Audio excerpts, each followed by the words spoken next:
यह हमारे संविधान की ताकत है जो कठिनाइयों के समय में हमारी मदद करता है। प्रधानमंत्री नरेंद्र मोदी संविधान दिवस के अवसर पर केवड़िया में आयोजित एक कार्यक्रम को संबोधित किया। इस दौरान प्रधानमंत्री मोदी ने मुंबई हमले में शहीद हुए लोगों को श्रद्धांजलि दी और कहा कि हम वो जख्म कभी नहीं भूल सकते हैं। प्रधानमंत्री मोदी ने कहा कि संविधान की रक्षा में न्यायपालिका की काफी बड़ी भूमिका है। पीएम बोले कि 70 के दशक में इसे भंग करने की कोशिश की गई, लेकिन संविधान ने ही इसका जवाब दिया। इमरजेंसी के दौर के बाद सिस्टम मजबूत भी होता गया, उससे हमें काफी कुछ सीखने को मिला है। साथियों, कोरोना के इस समय में हमारी चुनाव प्रणाली की मजबूती भी दुनिया ने देखी है। इतने बड़े स्तर पर चुनाव होना, समय पर परिणाम आना, सुचारू रूप से नई सरकार का बनना, ये इतना भी आसान नहीं है। हमें हमारे संविधान से जो ताकत मिली है, वो ऐसे हर मुश्किल कार्यों को आसान बनाती है। हमारा संविधान 21वीं सदी में बदलते समय की हर चुनौती से निपटने के लिए हमारा मार्गदर्शन करता है। नई पीढ़ी के साथ उसका जुड़ाव बढ़े, ये दायित्व हम सभी पर है।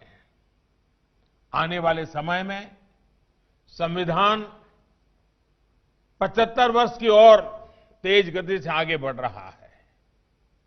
उसी प्रकार से आजाद भारत की 75 वर्ष का होना वाला है। ऐसे में व्यवस्थाओं को समय के अनुकूल बनाने के लिए, बड़े कदम उठाने के लिए हमें संकल्पित भाव से काम करना होगा। राष्ट्र के रूप में लिए गए हर संकल्प को सिद्ध करने के लिए विधायिका, कार्यपालिका और न्यायपालिका उसको बेहतर तालमेल के साथ काम करते रहना है। हमारे हर निर्णय का आधार एक ही तराजू से तोलना चाहिए, एक ही मानदंड होना चाहिए, और वो मानदंड है राष्ट्रहित। राष्ट्रहित, यही हमारा तराजू होना चाहिए।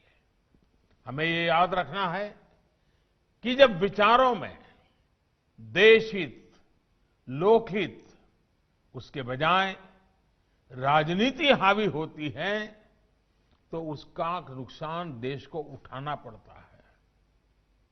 जब हर कोई अलग अलग सोचता है, तो क्या परिणाम होते हैं, उसका गवाह आप 2 दिन से जहां विराजमान हैं, वो सरदार सरोवर डैम भी उसका एक बहुत बड़ा उदाहरण है। साथियों, केवड़िया प्रवास के दौरान आप सभी ने सरदार सरोवर डैम की विशालता देखी है, भव्यता देखी है, उसकी शक्ति देखी है। लेकिन इस डैम का काम बरसों तक अटका रहा, फंसा रहा। आजादी के कुछ वर्षों के बाद शुरू हुआ था, और आजादी के 75 वर्ष जब पूरे आए हैं, अभी कुछ साल पहले वो पूरा हुआ। कैसी कैसी बाधाएं, कैसे कैसे लोगों के द्वारा रुकावटें, किस प्रकार से संविधान का दुरुपयोग करने का प्रयास हुआ, और इतना बड़ा प्रोजेक्ट, जनहित का प्रोजेक्ट, इतने सालों तक लटका रहा। आज इस डैम का लाभ गुजरात के साथ ही मध्य प्रदेश, महाराष्ट्र और राजस्थान के लोगों को भी हो रहा है। इस बांध से गुजरात की 10 लाख हेक्टेयर जमीन को, राजस्थान की 2.5 लाख हेक्टेयर जमीन को सिंचाई की सुविधा सुनिश्चित हुई है। गुजरात के 9,000 से ज्यादा गांव, राजस्थान और गुजरात के अनेकों छोटे बड़े शहरों को घरेलू पानी की सप्लाई इसी सरदार सरोवर बांध की वजह से हो पा रही है। और जब पानी की बात आती है, तो मुझे एक प्रसंग भी याद आता है। जब नर्मदा का पानी अनेक विवादों में रहा, अनेक संकटों से गुजरे, आखिरकार कुछ रास्ते निकले, लेकिन जब राजस्थान को पानी पहुंचाया तो भैरव सिंह जी शेखावत और जसवंत सिंह दोनों गांधीनगर स्पेशली मिलने आए। मैंने पूछा क्या काम है, बोले आकर के बताएंगे। वो आए और मुझे उतना उन्होंने अभिनंदन दिए, इतने आशीर्वाद दिए, इतनी, मैंने कहा इतना प्यार, इतनी भावना क्या। अरे बोले भाई, इतिहास गवाह है कि पानी के बूंद के लिए भी युद्ध हुए हैं, लड़ाइयां हुई हैं, दो परिवारों के बीच बंटवारा हो गया है। बिना कोई संघर्ष, बिना कोई झगड़े गुजरात से नर्मदा का पानी राजस्थान पहुंच गया, राजस्थान की सूखी धरती को अपने पानी पहुंचाया। ये हमारे लिए इतने गर्व और आनंद का विषय है और इसलिए हम तुम्हें मिलने आए हैं। आप देखिए, ये काम अगर पहले हुआ होता, इसी बांध से जो बिजली पैदा हो रही है उसका अधिकांश लाभ मध्य प्रदेश और महाराष्ट्र को हो रहा है।